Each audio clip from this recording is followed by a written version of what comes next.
The current amendment shows is the H1N1 swine flu. This picture is a pile of pigs that died from the swine flu.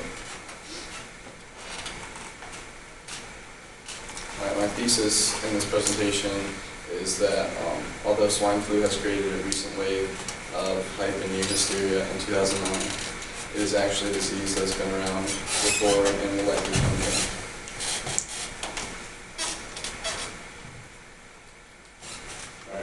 Outbreaks of swine flu in humans dates all the way back to the 1918 Spanish flu, which infected a third of the world's population and killed approximately 50 million people. And there was a 1976 outbreak that in Fort Dix, New Jersey, that involved more than 200 cases, and some of them were severe and one caused death.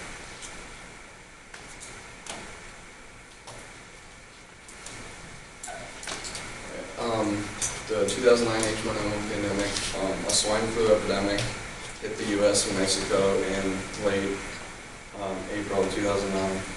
The virus was known as the influenza type A H1N1, and it caused a respiratory flu-like infection in pigs and can accidentally infect humans who are in close contact with the infected pigs. Mutations in the DNA of the virus led to person-to-person spread, and which caused the World Health Organization to raise its phases, as you can tell at the bottom, from phase 3 to phase 4, phase 4 to phase 5, and phase 5 to phase 6. Alright, this is the chart for the World Health Organization phases, and it shows that in phase 3, which we started out with, the human infections with a new subtype, but no human spread yet. Phase 4, which was small clusters with limited human transmission, but the spread is highly localized. And phase 4 became phase 5, which means that there were large clusters, but still localized, suggesting that the virus is becoming increasingly better at adapting to humans. And then lastly, on June 11th, the phase 6 was transmitted, and it increased and sustained transmission in the general population. And this is a map of the cases of H1N1 flu, and the red is the most severe, and it just keeps going down by colors, and the red stands for like 500 or 1 and more cases, and so on.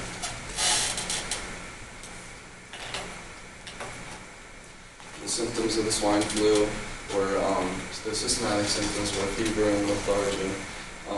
The nasopharynx symptoms were runny nose and sore throat. There were pain in your muscles and joints. There's lack of appetite, coughing, nausea, vomiting, and diarrhea. The problem would be that how do you keep the pig flu from spreading even more? And you can get vaccinated, wash your hands, wear a face mask. There could be a possible quarantine, and you should stay at least 6 feet away from a person, especially if they're coughing or sneezing. Another problem and solution would be how should the government communicate this disease to the people in the general public? And they could keep all the facts and statistics of the virus contained from the general public, so like no one freaks out or panics all at once. Or they could just tell everyone about the disease and the real effects of it, and so that everyone can prepare themselves for the disease. And in this situation, they did end up telling everyone what it was, and there was some sort of panic, but it ended up turning out pretty well.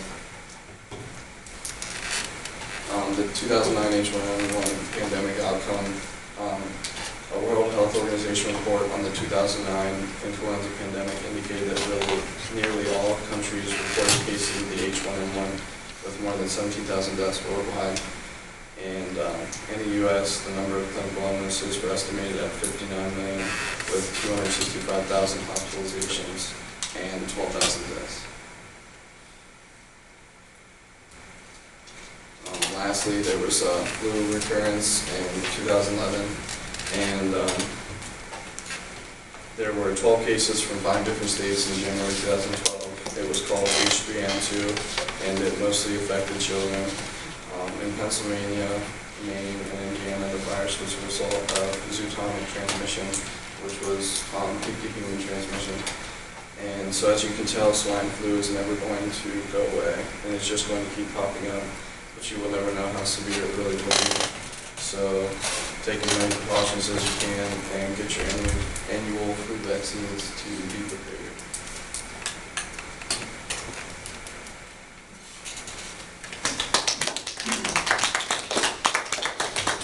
Are there any questions for Kyle?